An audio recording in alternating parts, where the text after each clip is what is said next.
This is Renelle, and welcome to Quality Hang with Rod Brooks and friends. And here he is now, your host, my main man, Rod Brooks. Thank you very much, Renelle. I am Rod Brooks, and I am joined by friends. As always, I am joined on this broadcasting adventure by my partner in crime, my friend, the co-host of Quality Hang. He is Marcus Osborne, and we welcome in a very special guest and a friend of the show, longtime friend, my good buddy, Mr. Matt Kolsky. He's a part of that Locked On Warriors crew. You can check him out for all good Warriors content, information, and thoughts. It is good to see you, my brother. How you doing? Hanging in there. Good to see you fellas. Weird week in Warrior Land, but I think we're all happy that the Jonathan Kuminga long national nightmare has finally come to an end.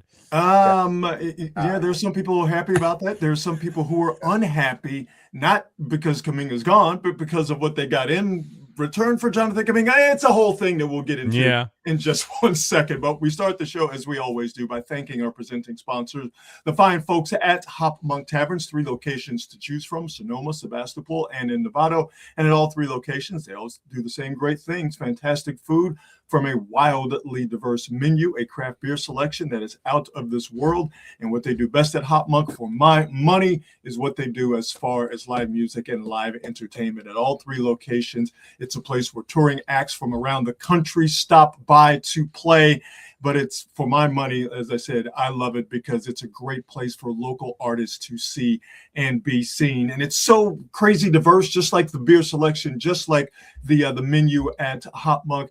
Driving by the Sebastopol location today, all weekend long, coming up in Sebastopol, they're just blowing it out for a big Bob Marley tribute, Friday, Saturday, and Sunday. Earlier in the week, there was country line dancing. Later on, it's going to be Bob Marley tribute all weekend long. I don't think it gets any more diverse than country line dancing and the Bob Marley tribute, but that's what they do at Hop Monk at all 3 locations. So to see what they have coming up live entertainment-wise, who's stopping by to play, check them out online at hopmonk.com. Definitely follow them on all the socials. Better yet, make sure you check them out live and in person.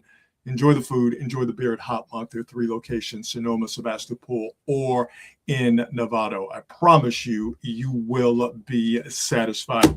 Fellas, it's been a very interesting week, Matt, as you mentioned, not just for the Warriors, but in Bay Area sports, with Super Bowl happening, and we'll give our Super Bowl picks here a little bit later on in the show. But with the Super Bowl happening in the Bay Area, the Seahawks playing for a championship down at Levi's, so Niner fans are not necessarily happy about that by any stretch of the imagination. And the biggest talking point about the Niners this week is not what they accomplished going 12-5, but they're talking about injuries possibly from that power substation that's next to the practice facility. Everybody's talking about that, like some idiotic thing brought up by this grifter who claims to cover the Niners, but he doesn't even live in the Bay Area. He actually lives in Dallas. This guy just put that bullshit out on the internet, and 2 weeks later, legitimate media outlets are talking about injuries being caused by an electrical substation. So that's happening.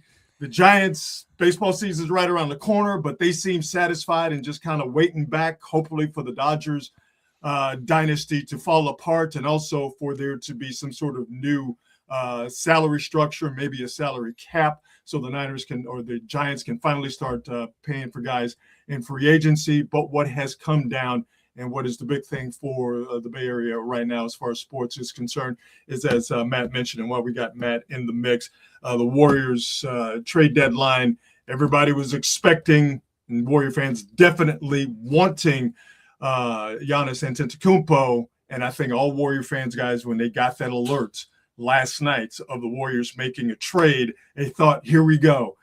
And it must have been like opening up your presents on Christmas and getting socks and underwear, because you see, I got a rock. I got coal in my stocking, because you didn't get Giannis Antetokounmpo.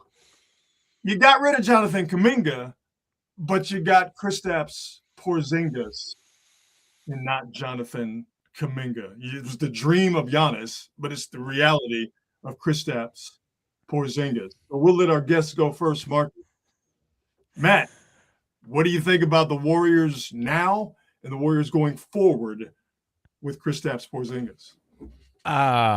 His name is almost as complicated as Giannis's, huh? Does that do anything? Does that do anything for you? He's from Latvia. Giannis is from Greece. They're both European and tall. Yeah, very true. Look at this. No, I mean, listen. First of all, the Giannis trade was going to be everything you had. You know, it was going to be every first round pick you're allowed to trade, and Moody probably, and Podziemski for sure, and either Draymond or Jimmy Butler. Like, it was going to be everything. This was just Jonathan Kuminga, and I guess you could count Buddy Hield as an asset as well. But fundamentally, this didn't change that. This is essentially adding the gamble of Kristaps Porzingis, which is just a gamble on his health. I mean, I think everybody can recognize a healthy Kristaps Porzingis would be awesome. That would be great. And now I'm not sure there's any reason to expect that. You know, you're looking at it, 59 games combined the last 2 seasons. But if you got the version of Porzingis that you saw down the stretch and in some of the playoffs during Boston's title run, yeah, that guy's a great fit. He's a good 3-point shooter, perfect center to play next to Draymond because he stretches the floor and also protects the rim. Again, the idea of Kristaps Porzingis is excellent. But the reason he's available for Jonathan Kuminga and Buddy Hield is because he's not usually on the floor. Mm-hmm. If the Warriors think they can fix that, God bless. But for my money, there was little reason to keep Kuminga at this point. I mean, it seems clear that he was not going to be the thing that made a Giannis trade go. Right. So if there's any way you can get back in that in the offseason, I'm sure they will, but it's always going to be about the draft compensation they can offer and not about the young players that are part of the package, right? And Marcus, it's not only was Kuminga not an attractive enough piece, neither is Draymond, neither is Podziemski, Right. And neither is Moses Moody. Yeah. None of those guys are attractive enough to make the Milwaukee Bucks go, all right, let's get this deal done. The only guy that's attractive is Steph, and you ain't trading him. I've said it from a jump. I didn't think the Warriors had enough to give. Like, for me, this whole thing was just kind of a fun pipe dream to talk about. I just didn't think the Warriors had enough to get Giannis. Like, Giannis, you want 4 draft picks and then this bag of crumbs that the Warriors have to offer? Are you kidding me? Are you kidding me? No. Well, it's the draft picks, right? I mean, you're right about that. It's the 4 picks, right? The question is, do you think that 5 years from now, with a 37-year-old Giannis or whatever he'll be, the Warriors will stink enough for those draft picks to be something really, really valuable? Because what are the Bucks doing? I mean, they certainly don't need a player in their mid or late or post prime. You know, they're tearing this thing down and starting from scratch. So I mean, that's what I would do. Yeah. This is where the Warriors are, man. They've got to be in rebuild mode. Like, you can keep pretending like you're not, but this team is not winning a championship this year. They're not winning one next year. Even let with me ask Giannis, you this, Marcus. They weren't going to win a ring this year or next year. What does rebuild mean to you for the Warriors? Because that's my question to everybody who says that. It means let's just let this thing just die on the vine like a normal dynasty does. Like, this is all over. Let Steph play out his last years here if he wants to. Start trading Draymond and start trading these guys on the bench. None of these dudes are frontline starters. Most of these guys are barely rotational players. Let's start moving this stuff out of here. You're going to lose a bunch of games the next couple of years. And if you're smart, you can be like the Thunder, stockpile a bunch of draft picks, get some good draft positioning, and try to build from there. So it's what the Spurs did. And, you know, after their Duncan run, they stunk out loud. And years later, they end up with Wemby. And they were, tracking well before they got Wemby. Wemby is the piece. And now the Spurs are off and running. The counter to what Marcus is saying in terms of just tear down to the studs and then start to rebuild, the counter to that is when people say Steph even at 37, 38 years old, is still playing at a high level. He's going to the All-Star game, averaging damn near 30 a game. He's going to be NBA first, second, or third team. And you guys know how I feel about all NBA teams. You make one of those 3 teams, you're one of the 15 best basketball players on the planet, full stop. The way that Steph is playing right now, he's one of the 15 best basketball players on the planet, full stop. So what people will say is, you have not, and you should, but you do not seem to be, Joe Lacob and company, you do not seem to be maximizing Steph's value and his ability to play at a high level. And what seems to frustrate a lot of Warrior fans is that he's been playing at this high level for a while. He's clearly older, but he's not fallen off of a cliff. How can you say we don't have a chance? Let's just go ahead and let this thing die and rebuild when you have a guy in Steph who is still playing at a very, very, very high level? Well, see, to me, Rod, that's not just a philosophical question. It's an actual logistical problem. He's too good. You can't tank. If Steph Curry's playing like this, you can't win less than 35 games. You're not going to be getting a top draft pick. So that's why I asked the question, Marcus, is because in my mind, there are 2 options. One option is you have to trade Steph Curry. I couldn't stomach that if I was the Warriors front office. No, God, no. So if from my perspective, the other option is what they're doing. Now, we could go back through the history and talk about mistakes that have been made, and clearly there have been plenty. But as it stands today, tanking, I mean, nothing, like Rod just said, nothing on this roster has value besides Steph. So there's no purpose in trading Draymond Green for nothing. He's not going to get you future assets in return. Moses Moody won't even get you future assets in return in all likelihood. So unless you're trading Steph, I don't see that there's any way to tank.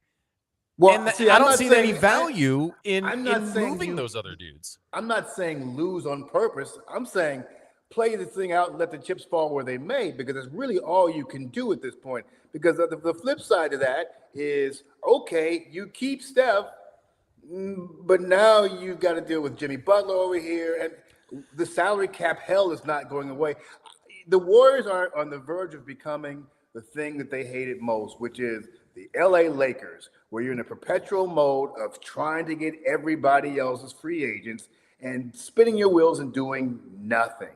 You might as well just play this thing out, become shitty, decide whether or not you want to make Steph your version of Kobe Bryant, and let the chips fall where they may, man.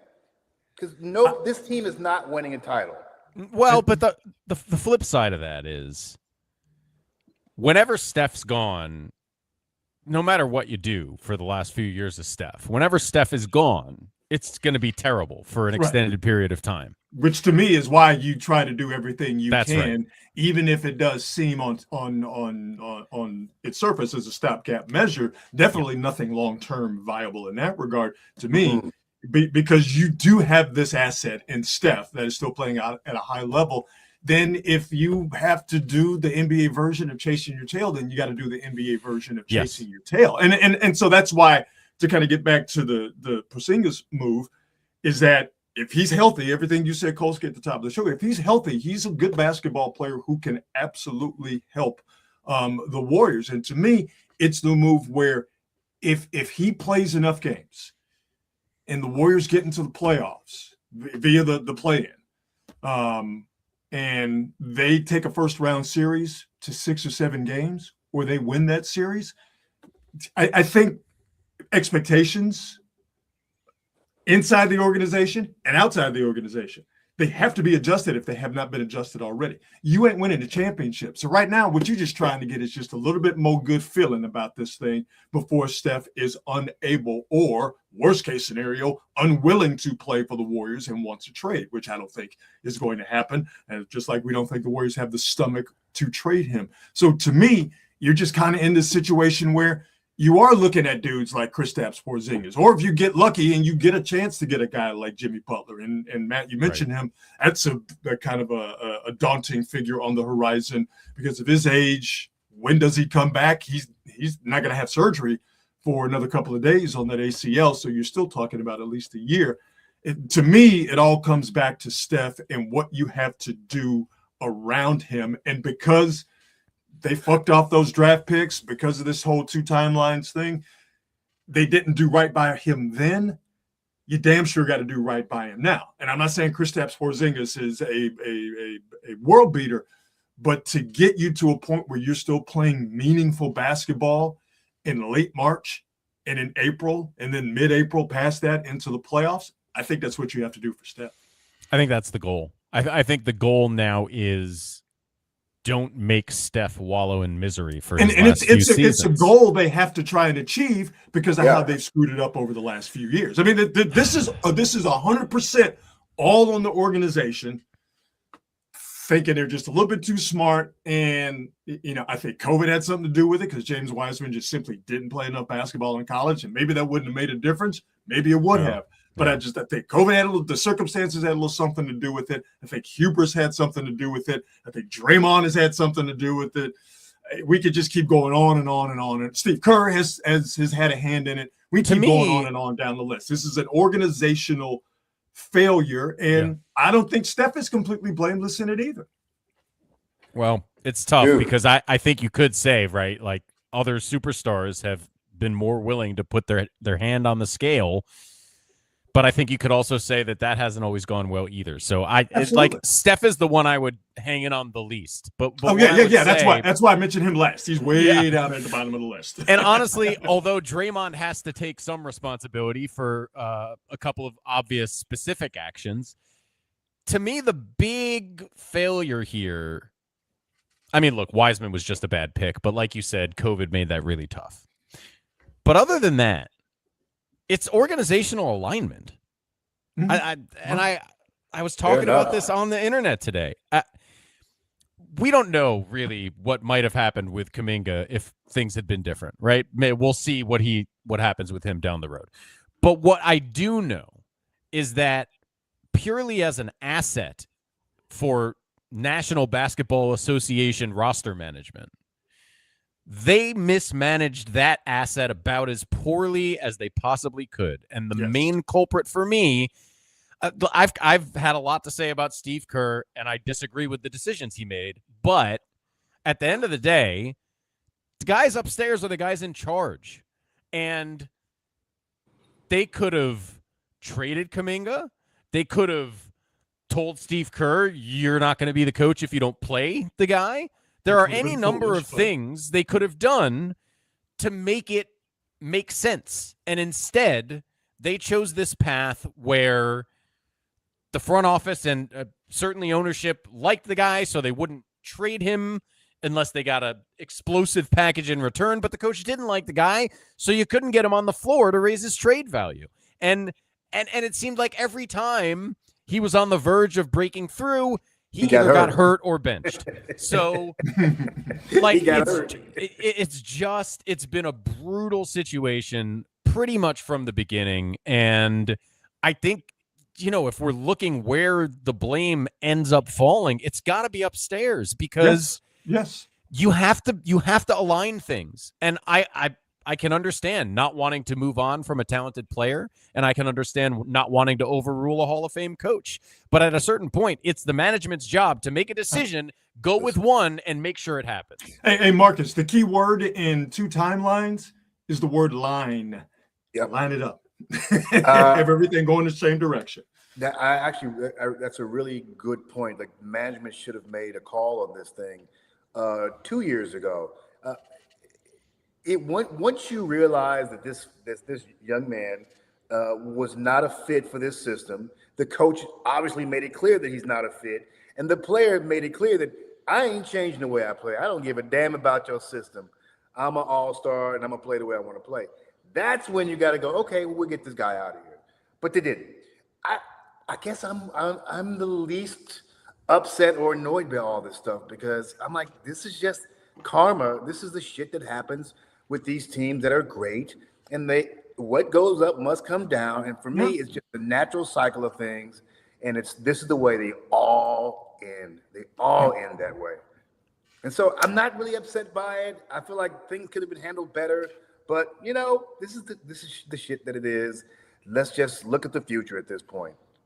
Let me just quickly read through the statement I have up on the screen for the folks who will just enjoy the audio version of tonight's Quality Hang with Rod Brooks and Friends. This is Steve Kerr talking about Jonathan Kuminga and his time with the Warriors. It was a tough situation for everyone, considering how raw he was when he got here.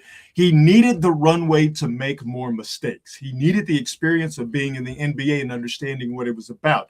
It was tough for him to not be allowed to make those mistakes. And for us as a staff, it was tricky trying to develop him when we were trying to win. I think it's as simple as that.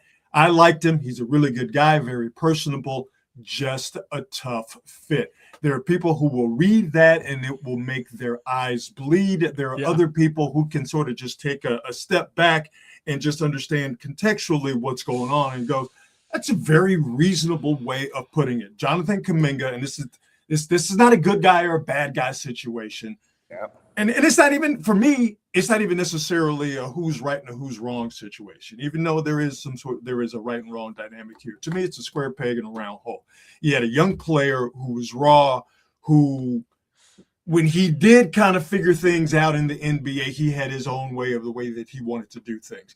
The coach, a very successful coach, and a very successful team with a player that plays a certain way, which is ball movement, body movement. And one thing you need to do in this offense is to get the ball to that player, which of course the Jonathan Kuminga was unable to do that. I don't want to use the word unwilling because that makes it sound like that he didn't give a damn, because he did.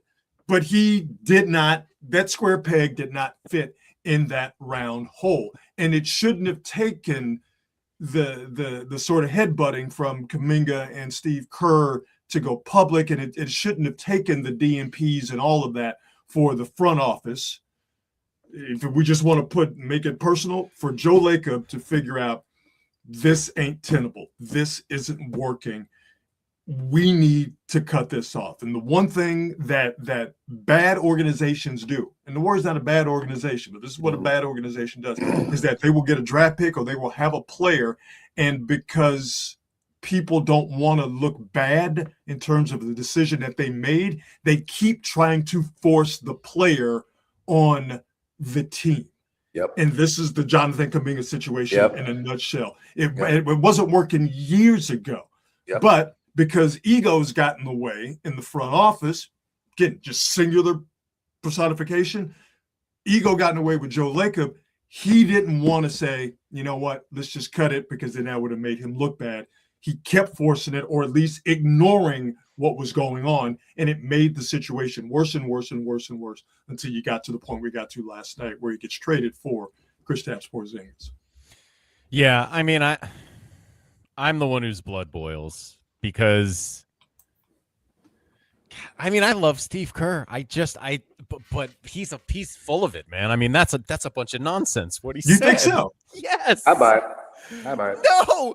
First of all, like, there's just, if you look at the way he played, if you look at, yes, he fell in the tank offensively after that first injury this year, but Jonathan Kuminga was clearly trying to do what was asked of him, and it got to a point where that's why I didn't use the word unwilling, because that paints the picture of he didn't try to do it, or he didn't Rod, want do you know who the best rebounder per 36 was on the Warriors this season? He was their leading rebounder. Yes. Yeah, because the coach yelled at him for not rebounding, so he tried. Okay. But what about the other stuff?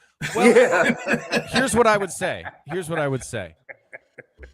They got a guy. They talked so much about how the things Kuminga didn't fit. Well, he's not a good enough three-point shooter. He just wants to attack the rim. Then all of a sudden, gosh, we really need a guy who can attack the rim and get to the free throw line. They trade for Jimmy Butler. And now Jimmy Butler becomes the excuse for why Jonathan Kuminga doesn't fit.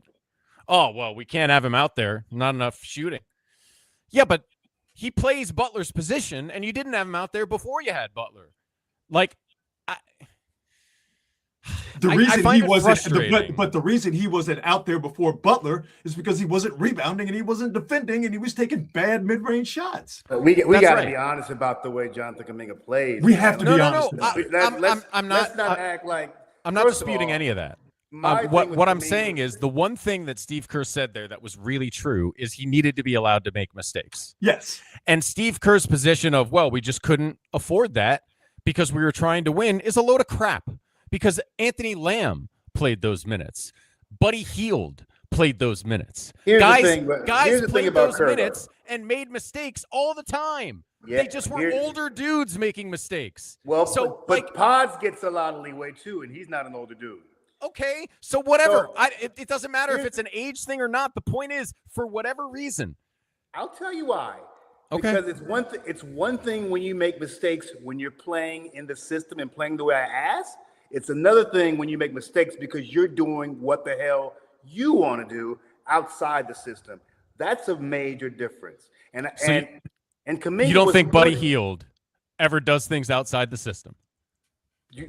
How much was Buddy Hield playing? He played until it was absolutely impossible to play him anymore because of how poorly he was playing.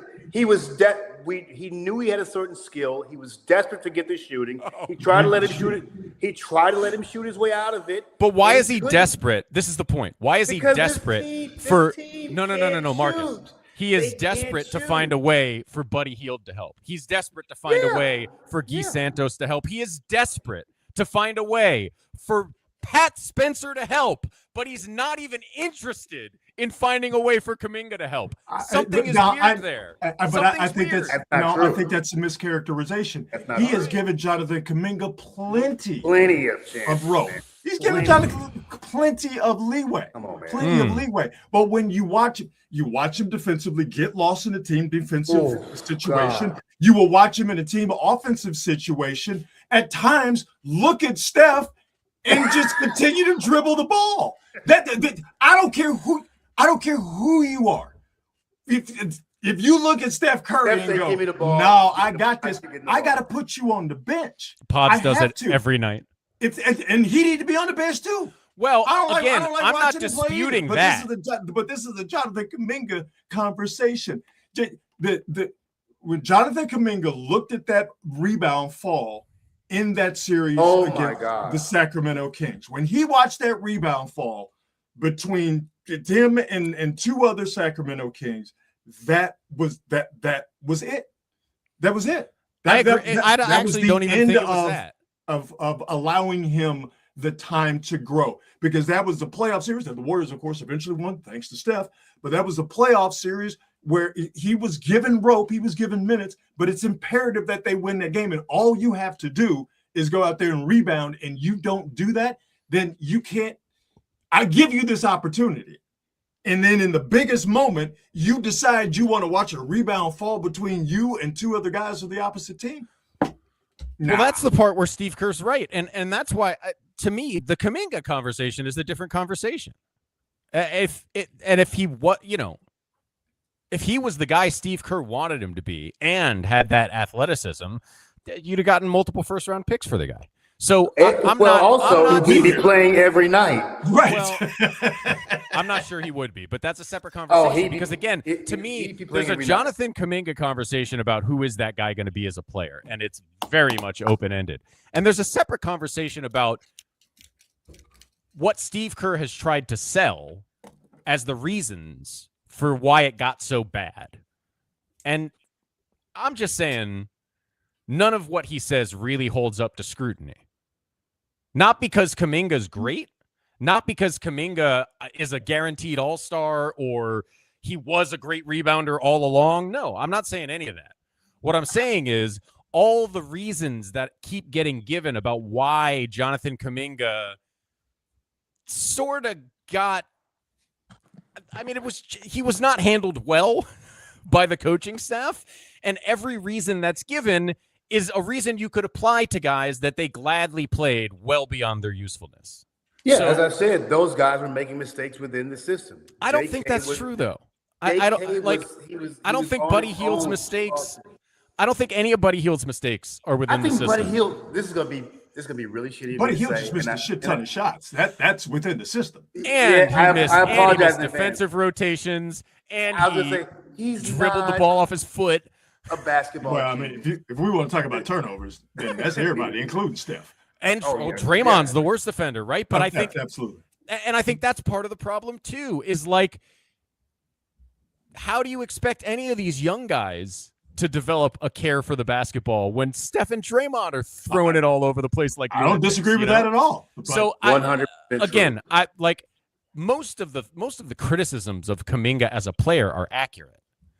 I'm just vexed by the way the situation developed, given everything else that has been going on. Because, I mean, if we're honest, other than like the 2 months leading into the playoffs and the playoffs leading to that 2022 championship, no one's had the Warriors in championship contention for any of this period. Nope.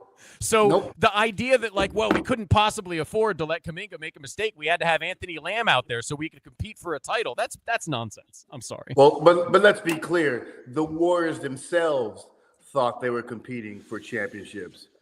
So maybe those of us on the outside didn't feel that way. But if you believe your team is competing for a title, you don't have time to be letting these kids make a bunch of mistakes, because wins are hard to come by.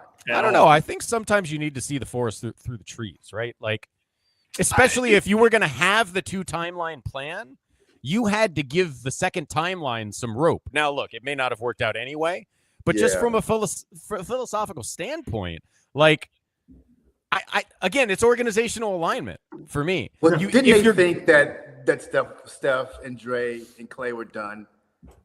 And that was kind of the impetus behind the 2 timeline thing. They thought those guys were going to be out of here by now. Maybe they did not expect Steph. Oh, there's no maybe about it. They 100% thought that last championship shot the hell out of them. But I mean, was the impetus behind it. And but other than Steph, they kind of are, right? Like, Draymond's still here, but you're not wrong, Matt.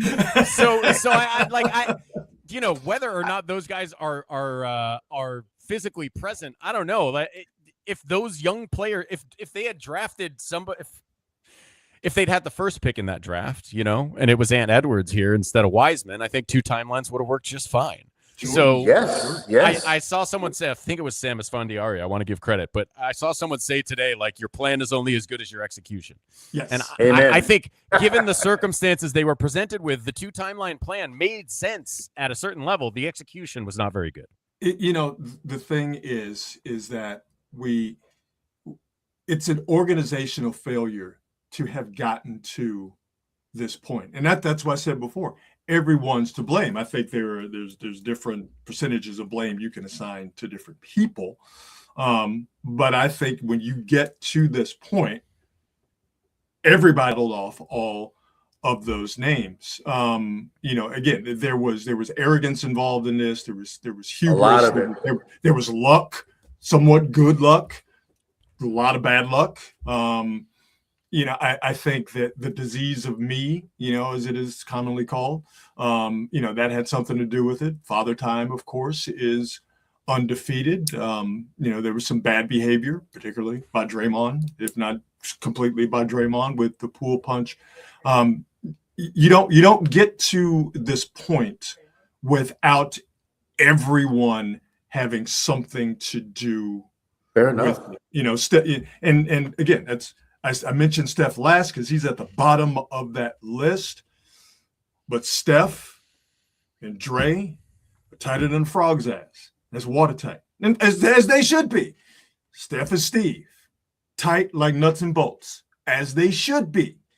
Steph has a way that he wants to play. Steve has a way that he wants to coach. Steve has an archetype in terms of the players that he wants, particularly guards. And you know, the league has gotten younger, has gotten quicker, faster compared to the Warriors. You know, all of this is happening because of just sort of the natural evolution of things in sports. Yeah. And also the fact that there were a lot of people making decisions, and they, to your point, Kolsky, they did not align those decisions. That because you had the front office thinking 2 timelines, understandably so. We got these lotto picks. Yeah, of course you would think the future, but they thought the future at the risk of fucking up the present and messing up the future, as they seem to do. The players looking, if you're Steph, Dre, and Clay, you're looking, going, wait a minute, we just busted our ass getting these championships, these 4 championships, and now you try to maneuver and push us out of the way. Then you got the coach who's a disciple of Lute Olson, who is a disciple of Phil Jackson and Greg Popovich. You can't tell me them 3 coaches are not 3 of the most headstrong coaches to ever walk up and down the sideline. He's got his way of doing things and his way of thinking. You combine all of that, plus other stuff that we don't even know about. You combine all of that, you get to where you are right now, which is the Warriors are in a 67-64 dogfight with the Phoenix Suns in the middle of February. Yeah, a game that would probably be exactly the same amount of competitive if Steph Curry and Devin Booker were both playing, but instead we get to see a whole lot of Dillon Brooks. Yeah, a lot of Pajemski. But you know what, though? Pat Spencer out there balling tonight. Yep. And hey, man, you know what? Pat Spencer to me, he's been a net positive this year. He's playing his last game as a two-way player. I mean, this is why I say this is if Pat Spencer is playing is they've had to use him 40 if he's times one of your already. Guys, then it's a wrap, baby. I like Pat Spencer, but if he's one of the guys who you're going, yeah, he's a gamer and we can win with him, like, nah, it's a wrap. No one's doing that, are they? It's a people are like Kurt needs to play Spencer and Guy Santos. That's what I'm like. You know what? Are you talking about? I'll tell you what, Marcus. Yeah, some people say that about Pat. It's ridiculous. I've been in fights on Locked On Warriors about that situation, but nothing made me more frustrated than his incredible run because I want to enjoy that sort of thing, and it was difficult for me to enjoy it because he's still not that good. Anyway, I gotta say, he's a gamer, but I gotta say, Guy Santos. I think I gotta take an L on that. I think this guy's a legitimate NBA rotation player. Oh, yeah. He's a rotation player. But I'm No talking doubt. about top No 8 doubt. on a playoff team. Maybe he's 8, maybe he's 9, but I think that guy can play playoff minutes for you. He doesn't I do don't dumb disagree. stuff.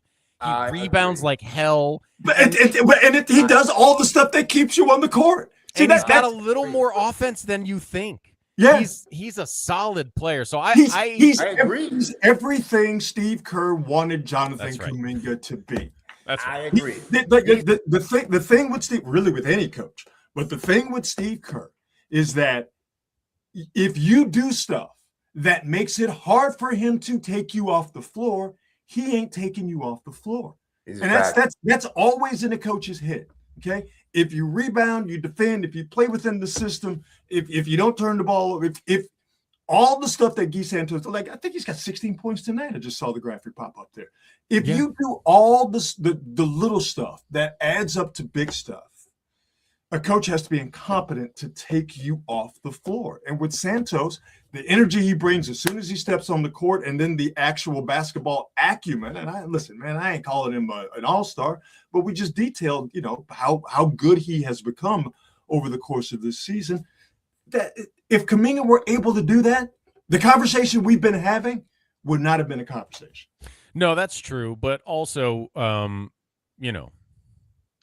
guess I'd say 2 things. Number one, right now the Warriors got about 8 of those guys, and you only need about 3. Yes. It is a bad roster but we knew that at the beginning of the year. All right. Yeah, if you're talking Warriors and you keep it in the buck, this roster was flawed from the beginning of the year, even with Jimmy Butler. Yes, but you just can't ignore that a Kuminga who was somehow brought into the fold answers a lot of the questions that this roster has. That was part of what was so frustrating. He's the guy that has the athleticism. Yeah, they have zero athleticism on this team.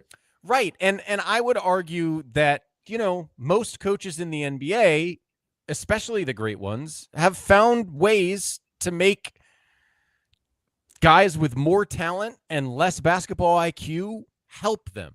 Maybe not start, maybe not be the X factor, but help them more than 0 minutes per game.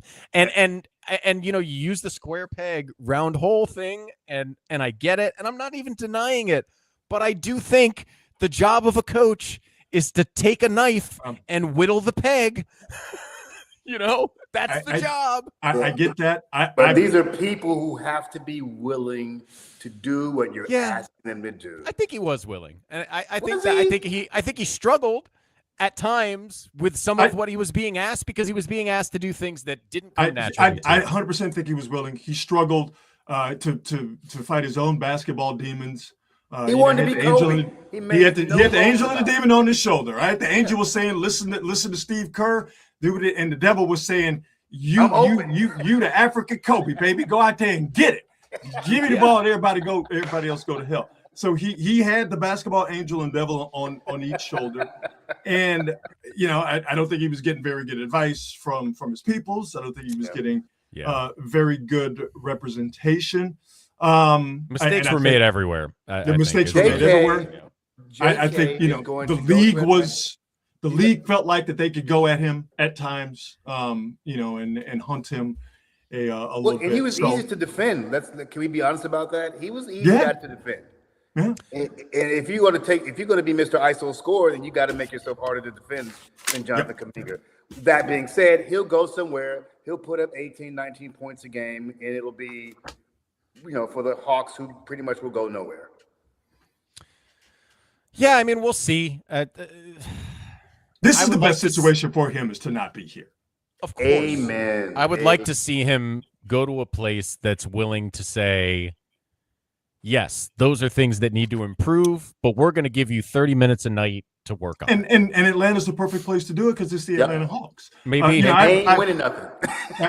I a quote from I forget if it was Raphael Stone or Ime Udoka, the GM and the coach of the Rockets, respectively. They said, and I'm paraphrasing here, we're not here to develop. We're here to win. And when you are a team that has an expectation to not just get to the playoffs, to go deep in the playoffs, as the Warriors have felt, maybe in a misguided fashion, but as the Warriors have felt over the last couple of years, and definitely as the Rockets feel right now, I understand where a coach is coming from when he's saying, I'm not out here to teach you how to play basketball.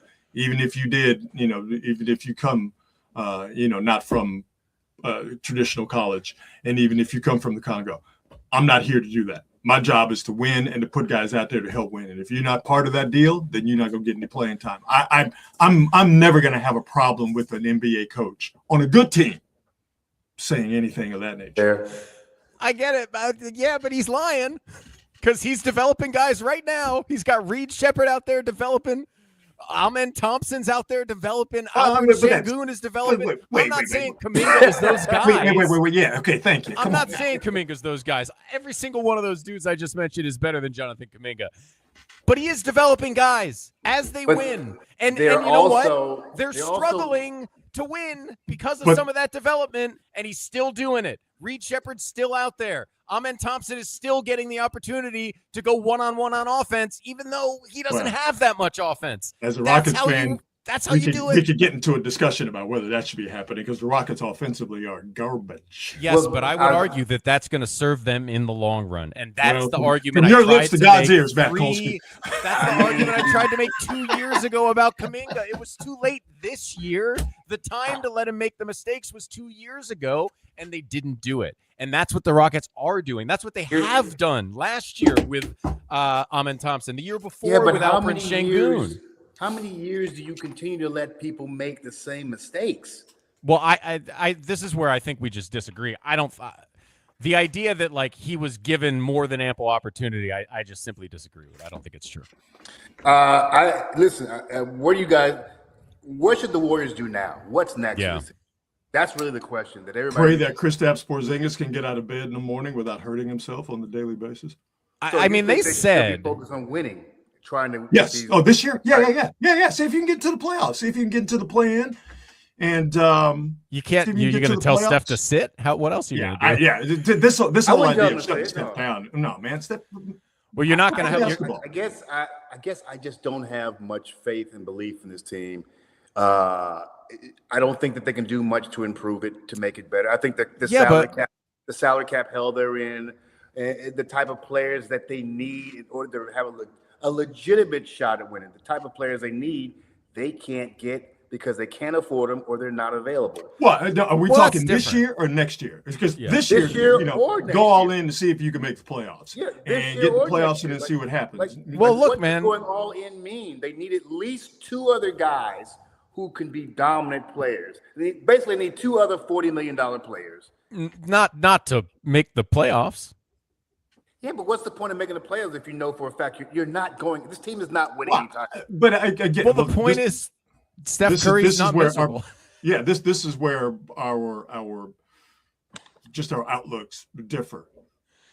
I mean, it's stupid and cliched. Only one team's going to win a championship. All right, and we know the Warriors are not going to be one of those teams. But I do think that there's intrinsic value in trying to make the playoffs, getting into the playoffs, and then seeing if you can get yourself propelled, seeing if you can take the skin off of somebody. I still think that there is value in that, even if you have no legitimate shot of actually winning a title. Now, beyond that, this summer and beyond, hey man, I don't know. See, philosophically, I'm with Marcus most of the time. 95% of the time, I'm on that bandwagon of, hey, if you're not competing for a championship, you're wasting your time. Start over. Do it again. Try to compete for a title. When you have one of the 10 greatest players in the history of the sport, to me, it's just the exception to that rule. Exactly. Because if you spend the next 3 years competing for the 5th and 6th seed, and it means you stink for one extra year after Steph Curry leaves, I think it's worth it. I think it's worth it to see the greatest player in the history of the franchise not play out the string 100%. in a miserable... You know what I want this to be this season? I want this to be the NBA version of Steph at Davidson. We all knew that Steph didn't have a snowball's chance in hell of winning an NCAA championship. Listen. But him getting to, what was it, the Sweet 16? Give me that. Maybe give me that with the Elite Warriors 8. this year. I'm fine with that. Was it Elite 8? That's fine. Yeah, give that with the I'm Warriors. not sure. It's fine if that's the decision that they make. Then everyone has to be okay with going, we're not winning anything. This is just for Steph. Yeah. And there can be a lot of bitching and moaning and whining about it. And that's good luck. There's going to be all this, oh my God, they don't know what they're doing. They're ruining it for Steph. Like, no, dude, the team is just not good. You can't get the players that you need to win. We're literally doing this just because we have Steph Curry on the team. You know, Zach Lowe, the for my money, best NBA reporter in the world, has taken to saying everyone wants this happy ending for Steph, and the happy ending was 2022. We just didn't know it. Mm-hmm. Because that was the one. That's the one you don't usually get. That's the extra title that, solidifies him as, I think almost anyone would have him top 20, if not top 15 or 10 in NBA history. 100%. And, honestly, when you take that into account, this dynasty decline has gone better than most dynasty declines do, even if it's been painful at times. That's a good way to end it. Real quick, brother, before we let you go, you got a Super Bowl prediction for us? I mean, sure, I'll make a prediction. I wouldn't take it to any of your sports books, but I'm gonna go Pats to win because it seems like the most just depressing and infuriating thing that could happen to my life, which would be par for the course.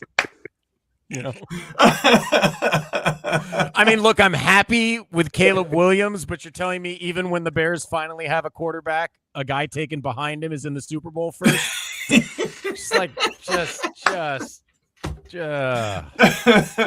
Come on. What a great man.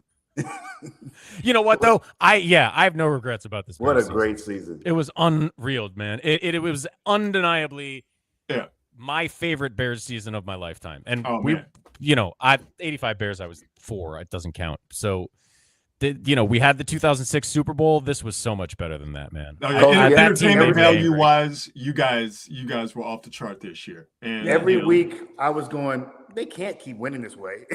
And they kept winning that way. They kept winning that way. Man, yeah. Just me and my wife on the couch screaming every Sunday. It was a beautiful thing. At the TV, not at each other. Right. Most of the time. Love you, brother. And let's do this again as we get into sort of the basketball only portion of the sports calendar. Tell the folks where they can find you. Locked On Warriors will be there post game most games, including tonight. So after you finish your quality hang, hop over to Locked On Warriors, and we'll take you into the middle of the night. Does a fantastic job over there. I listen to that show all the time. Thanks, man. Great job. Yeah. My best to the missus. Love you, brother. Thank We'll you. Talk soon. Appreciate you guys. No, Talk man, to you appreciate soon. you. We love you, man. Stay warm. That's our man, Matt Kolsky, part of that Locked On Warriors crew. Let's get into some football here as we continue this. Can you hear me, Rod? Edition of Quality Hang. I absolutely can hear you. Can you hear me? Okay, we're good. We're good. Let's get it. The NFL awards, Marcus, have taken place tonight. Myles Garrett, no surprise, Defensive Player of the Year, got all 50 first place votes. I mean, was there anybody else on that? No.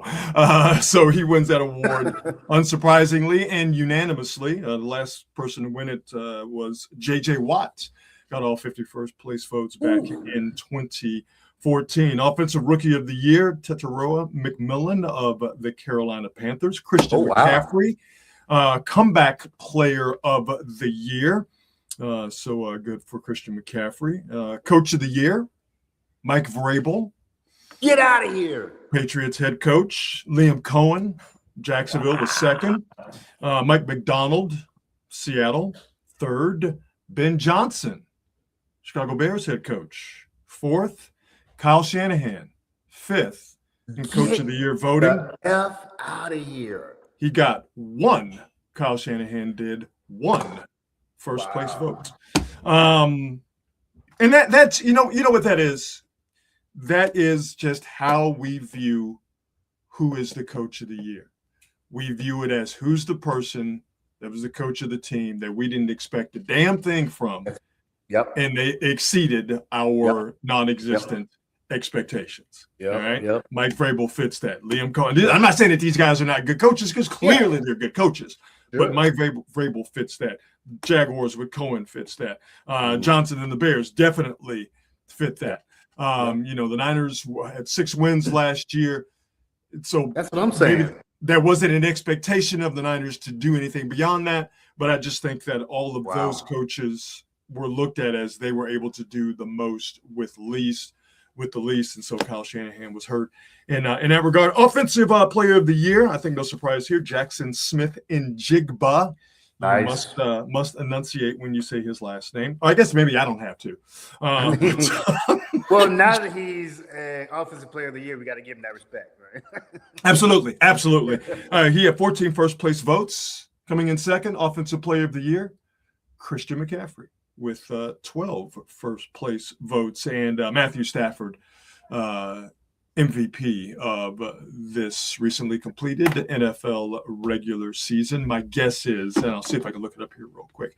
My guess is that Drake May finished second in MVP voting, but Matt Stafford is the 2025 NFL MVP, and Hall of Fame finalists were released. And you know me, I don't need a museum to tell me that I saw greatness.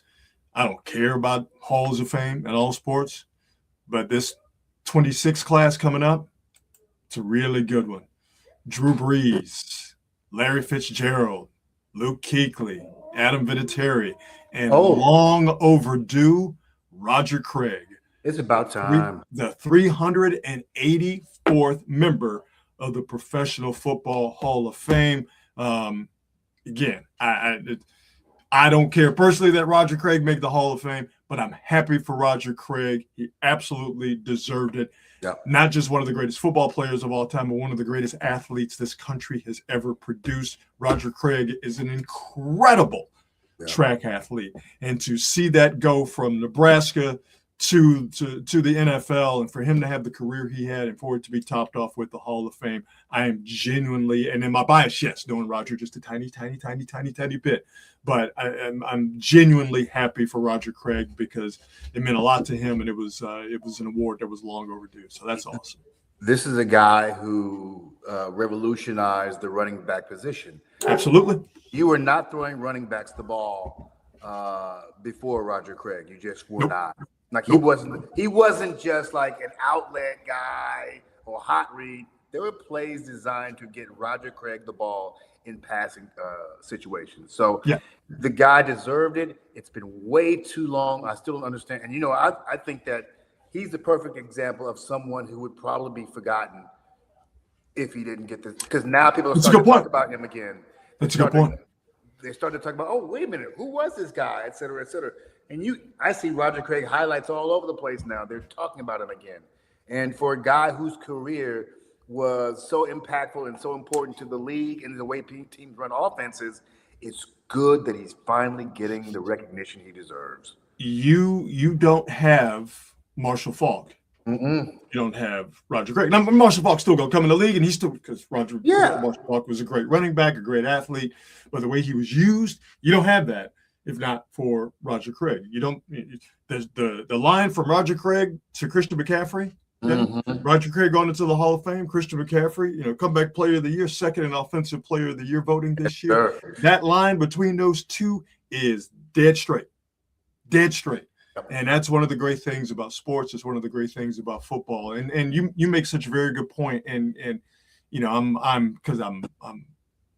can be very taciturn in my beliefs. I'm very headstrong in terms of I'm just not tripping on Halls of Fame. Sure. But you made a very good point, and you made me think that these museums, they're important because not only are you enshrining people who truly are great, okay, without a question, great. Yep. But there are people also enshrined in there who were great, but they could also be forgotten about. They could be lost to time. And, you saying that, I guess when we talked on Monday, when you mentioned that, when you brought that up, I was like, what, that's a damn good point. And that has a little bit softened my stance on the Hall because of Fame. It's fair for you to feel that way because you're not the typical sports fan. Like you know this stuff, you live and breathe it. So to you, it's not a big deal. But for the rest of the public, when they talk about the sport, those players, they don't want to be forgotten. You forget that he was an All-Pro X number of times. You forget that he was Offensive Player of the Year. It's easy to forget. Some basketball was talking about this, Rod. He said, basically, if you're a professional athlete, no matter who you are, you're going to be forgotten. Yeah. People are going to take you for granted. People are talking about how Michael Jordan wasn't that good, Rod. Because there were people who didn't see him. And my whole thing is, I saw him. I witnessed greatness, so I don't need you to tell me that. And you make a very good point. There's not everybody watches or has seen the same amount of sports and the same people that I have seen. So you do need these institutions to remind people or to educate people on players that they didn't see. And there are quite a few people who are walking amongst us who did not see Roger Craig play football. Or what they know about Roger Craig is not how he revolutionized the game, 1,000 yards rushing, 1,000 yards receiving, the first running back to do that. Maybe the only thing they know about Roger Craig is his fumble against the Giants in the NFC Championship game, which is something that happened in his career. But just remembering Roger Craig at his lowest moment in his football career, I'm assuming that's what it was, but just remembering him for that does a great disservice to Roger Craig, the athlete and the human being. So now when you say the name Roger Craig, when you say the name Drew Brees, Luke Kuechly, Adam Vinatieri, Larry Fitzgerald, or the 380 some odd other people in the Hall of Fame, you have to say, but a lot of times when those names are said, the first thing you say before that is Hall of Famer. So I had forgotten about Luke Kuechly. Yeah, he's a bad boy. And he's a bad boy. Monster. And he had a short career too. He was a monster. Yeah, he got cut short by head trauma, by concussions. But yeah, man, Luke and Patrick Willis, it's funny how you kind of watch these things happen. Zach Thomas I'm just talking about linebackers here. Zach Thomas had to go in first, those great years with the Dolphins. Yeah. And then it was Pat's turn. It was Patrick Willis's turn. And then now it's Luke Kuechly's turn. So, it's just, and by the way, because it was a big talking point this week, how nice is it? Because I do think it's nice. These great players, all these guys, unquestionably Hall of Famers, that these great players are going into the Hall of Fame. and Bill Belichick and Robert Kraft have to sit there and eat shit for at least another year. And you know who's going to get into the Hall of Fame next year? Because I don't think he's going to get the you got to wait a year or more treatment. Tom Brady's definitely going to go in next year. And wouldn't it be hilarious if Bill Belichick and Robert Kraft had to eat shit one more year? Well, it's interesting because they were talking about the voting and the way it's done, which was one of the reasons that those two guys were kind of left off ballots. But apparently the way the voting has changed now, so that this was like Roger Craig's last opportunity. So folks, like, if you had to choose between Roger Craig getting in now or Bill Belichick getting in next year, and folks like, we got to get Roger Craig in. Got to get Roger Craig in. Yeah. That's what it is. Yeah. Yeah, I mean, it's the voting seems to be unnecessarily convoluted, and I wouldn't be surprised if there was some sort of a change. But all of that screaming and yelling and all that bullshit that was going on early in the week about Bill Belichick being blackballed from the Hall of Fame, like, it's save that He's shit. not blackballed. Of course not. But you know how there's good content. It's good content, but also the what's the best way to put it? There's just going to be a lot of people out there who are just going to look for ways to be aggrieved or look for situations and look for the worst in them. It just seemed like, you know what? Shit happens. Deal with it. It's nothing against Bill Belichick, but shit happens. He'll eventually get in. You know, he can cry into his girlfriend's shoulder. Super Bowl predictions, my friend. You want to go first? You want me to go first? Ooh. The Patriots are 4.5-point underdogs. That's if you care. 4.5. 4.5 underdogs. I'm gonna stick with Seattle. Okay. I'm gonna stick with Seattle. This is a tough one. It is a tough one. Yeah. I think Drake May is a better quarterback, but I think Seattle is the better defense and the better overall team. Yes. Better defense. Well, I think the skill players are better. The running backs are better. The wide receivers are better at Seattle. I think the difference is the quarterbacking. And what are we going to get from Sam Darnold? Yes. I try not to be reductive and just make it all about quarterbacks. Yeah. But when the bigger the game, the more important the quarterback. And obviously, there's no bigger game than the Super Bowl. And I'll get to those guys in a second. But for me, you know, watching Seattle in week 18 and in the divisional game against the Niners, and then remembering what happened all the way back in week 1, the thing about Seattle that impresses me, and this is where the Niners have to do work, is that Seattle is really, really good on both sides of the line of scrimmage. Yeah, man. Particularly on the interior, particularly on their defensive line. So to me, and the Patriots, very good defense, very good defensive line. So I think both offensive lines are going to be very, very important. Drake May, young guy, first Super Bowl, you know, keeping him comfortable, giving him time. Do they lean on Ramondre Stevenson in that run game to kind of ease Drake May into it? Clearly, the Patriots are going to have to run the ball. You see what the Seahawks can do when they stop your run game, if you're a Niner fan. All right, they take away your run game, you got no shot in the pass game because they will. And if they can play the run with 5 or 6 DBs, and then they're not worried about anything behind you, Seattle just has you in the vice, and they absolutely ain't missing tackle. Oh God, no! They are with the Texans. They were the best tackling team in the league. Their DBs are just absolute menaces out there when it comes to tackling. So, if the problem is that the offensive line for the Patriots, particularly at left tackle, Will Campbell, is that's a pressure point for them. So if the Patriots offensive line doesn't get overwhelmed and they can run the ball, you saw this with Seattle, and I know the Rams are a particular type of team, but the Niners did this too in week 1, a long time ago, is that because Seattle's defense, their DBs, they play man coverage. Yeah. They line that shit up. Let's go. They don't fuck around really with zone at all. If you have guys who can beat man coverage as the Rams did, even though they lost. But the Rams, obviously they got Nakua and they got Adams and they got half a dozen tight ends. If you got guys who can beat man coverage, you can get at Seattle's pass defense. And Stephon Diggs, Kayshon Boutte from Louisiana State University, and their tight ends, if they can win in man coverage and the Patriots have any semblance of a run game, which means they're holding their own up front against Seattle's defense, the spread's 4.5. I think it's going to be a low-scoring game, and I think it's going to be a field goal game. I say all that to then flip on the other side with Seattle. Excellent defense, very good offensive line, very good run game, and now you get to Sam Darnold. Sam Darnold's turned the ball over 20 times this season, more than anybody in the league, but he hasn't turned the ball over, hasn't thrown an interception in 2 games here in the playoffs leading up to the Super Bowl.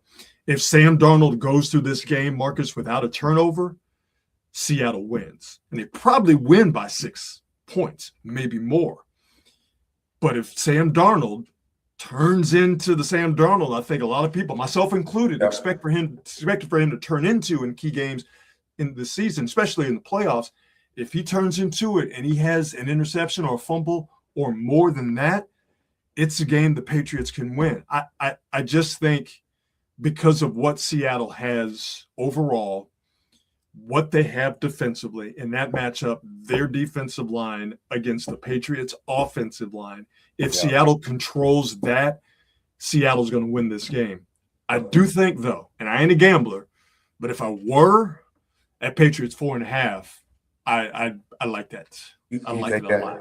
But I'm going to go with the Seahawks just based on the strength of how good they are defensively, how they can control you offensively if they beat you at the line of scrimmage, if they take away your run game, and they man you up on the outside, DB to wide receiver. But it could all go haywire if Sam Darnold, to get it to the quarterbacks, it could all go haywire if Sam Darnold shits the bed, for lack of a better way of putting it. And Drake May hasn't played great the last few games. He hasn't played he hasn't played great, but he hasn't played terribly, and he hasn't killed them. You know what I mean? You know what? He other hasn't X made factor massive mistakes that kills him.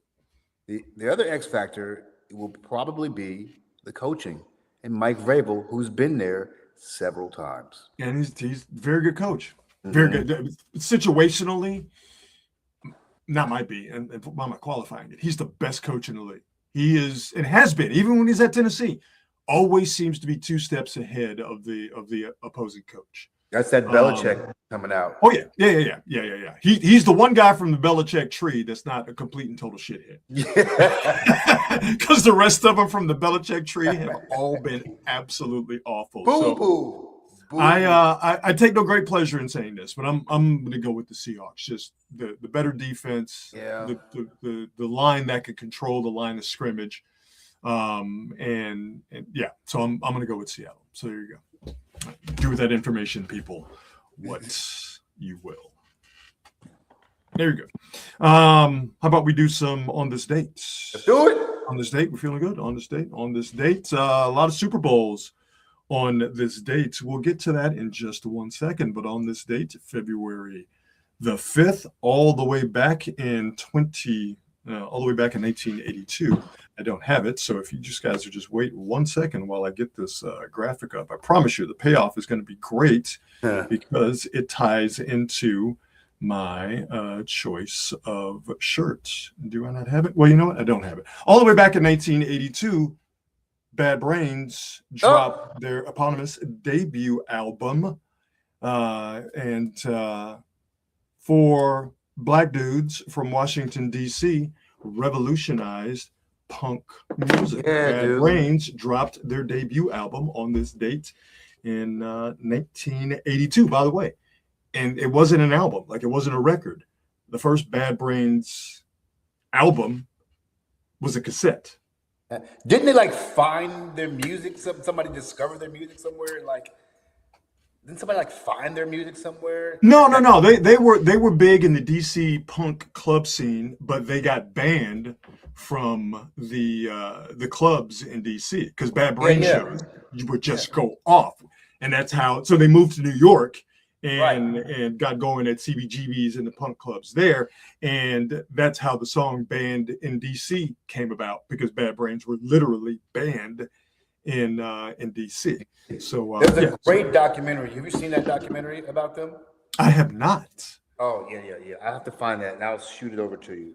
I have not, but I will definitely check that out. Oh yeah, no, I'm a big Bad Brains fan. Shout out to HR and Dr. No and Earl and Daryl Jennifer, and got to keep that PMA, got to keep that positive mental attitude because that's what Bad Brains is all about. All right, we will get to the Super Bowls. Had a handful of Super Bowls on this date in 2006. Super Bowl 40 took place between the Steelers and the Seahawks. 21-10 Steelers win that one. That was Mike Tomlin's one and only Super Bowl win on this date in 2012, Super Bowl 44. The second time the Giants beat the Patriots 21-17. And on this date in 2017, we got Super Bowl 49. But it shouldn't even really be known as Super Bowl 49, Marcus. Super Bowl that took place on this date in 2017 should always just be known as 28-3. Super Bowl 49. You can see the Falcons had a 28-3 lead late in the fourth quarter, and then ruh-roh. This is the most amazing championship comeback I've ever seen. There's no way that this should have happened. And listen, big fan of Kyle, but I definitely believe his play calling cost him that game. Play calling didn't help. Dante Hightower getting loose and just hitting Matt Ryan in the face didn't help. The Falcons defense, which was led by Dan Quinn, the head coach, the defensive coach. Falcons defense, obviously, clearly didn't help. There was a lot of factors at play, but yes, the narrative of Kyle Shanahan cannot win a big game started on this date, February 5th, 2017, when the Patriots came back from a 28-3 lead late in the third quarter to win 34-28. I bet you if you had a private conversation with Kyle, he'd probably say, you know what? Yeah, probably should have run the ball a lot more. Yeah, got cute. Got cute, 100%. Yeah, we fall in love with our stuff sometimes. Yeah, well, coaches are notoriously stubborn, and they are big proponents of, I've done it this way all year. Yeah. Or this is the way I do it, or this is our style. I'm going to continue to do it no matter what. And it's not just a football thing. I remember Matt Williams in a playoff series against the Giants. I forget the name of the pitcher for the Nationals. Matt Williams was the manager of the time, but he was mowing the Giants down. But he took him out as he got to, I think it was a pitch count situation, or maybe it was, this is how we do it, in terms of bringing a guy in. But the dude was just absolutely just mowing the Giants down. Yeah. And took him out. The Giants came back to win the game. And they asked Matt Williams about it, and he's like, well, that's the way we've done it all year long, so we were not going to change it. And everybody basically said the same thing, which is, man, it's the playoffs. What the hell are you talking about? And it's the same situation here. It's the same thing with the Dodgers. 100%. Yeah. So I would think that Kyle Shanahan, yes, if you got him behind closed doors and maybe you got a couple of tequilas in him, he'd say, "Yeah, I got a little too cute. I got a little too cute." But again, you know what? Maybe he wouldn't. Who knows? So there you go. On this date, the Great Bad Brains released their debut album in 1882. Super Bowl 40 took place in 2006. Super Bowl 44 in 2012. And Super Bowl 49, a 28-3 comeback by the Patriots to beat the Falcons happened in 2017. We wrap up every show, if you're new to Quality Hang, with the best thing that I have seen today. It's something that I ran across on the internets that the best thing I've seen today, and I show it to you in hopes that it's the best thing that you will have seen today. Joe Montana was wrangled by a couple of Marcus unscrupulous people who some way somehow got a Dallas Cowboys helmet into Joe Montana's hands. Oh, Exactly, right? Exactly. I mean, these two clearly were up to no good. Because I don't know how you come to San Francisco. How do we allow this to happen, by the way? Let me wait before I show you this. I don't even know. How do we in the Bay, in San Francisco, allow a couple of jokers to come up to St. Joe, the great Joe Montana, who will prove why he's the greatest of all time in this video? How do we let two clowns come up to Joe Montana and give him a Cowboys helmet to hold? How do we allow that to go down? Somebody should have synced that. And yes, I said synced, S-E-E-N-T. Want me to give you the definition? Is when you see something, when you synced it. All right. How does somebody sync that and allow that to happen? You should have seen them dudes trying to come up to Joe with the Cowboys helmet. You should have slapped the helmet out their hands and then slapped the taste out their mouth. Yeah, that's right. Okay. We're getting soft, all right, as a people. Anyway, I digress. Anyway, so these two clowns come up to Joe and put a Cowboys helmet in his hand. And what does Joe Montana do? He proves to you why he was known as Joe Cool. And he proves to you why he's the greatest of all time. And this is the best thing I've seen today. Oh, no, he's not. He's not. This is real good. You might want to plug your ears in. Here we go. Oh, wait a minute. Oh, what happened? Oh, come on. You killed me. Where's the payoff? This is real good. You might want to plug your ears in. Here we go. Oh, it skipped. All that set up for what? Why is it skipping? I don't know. Here it is. Cowboy curse. Oh, no, he's not. He's not. This is real good. You might want to plug your ears in. Here we go. You got me a trash can, dude. Yeah! There we go. There you go. With the shit-eating grin on his face. Let's get it back to the beginning. Have you been able to catch any of the AMC Rise of the 49ers doc yet? I have not, but it is on my list of things to watch. There is. Joe's like, oh, okay, you got me. You got me. You guys are there. He's like, no, wait a minute. He's scrambling. He's looking around like he's looking for Dwight Clark in the end zone. And what does he do? Finds the nearest receptacle, drop it. With a smile on his face. There you go. That's why he's the greatest of all time. Joe was also a very good shit talker. Like, that's also an underrated aspect of his game. He's very good shit talk. You heard the story about when the Niners beat the Cowboys in the catch game. Ed Tuttle Jones had been talking a bunch of shit. Oh, when he gave him the double guns, when he gave him the finger points. Yeah, and then at the end of the game, he went up to Joe. He said, "So, man, how does it feel? You just beat America's team." And Joe said, "Well, you can go ahead and watch the game with Super Bowl with the rest of America." Guilty. Guilty. I mean, guilty. That's why he's the greatest. Guilty. It is shit talking if you can back it up. I can't wait for you to see it. Let me know when you do, man.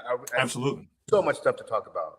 Oh, man. Like, who has the record for touchdowns this season? It's not LaDainian Tomlinson. It's somebody has 24 touchdowns.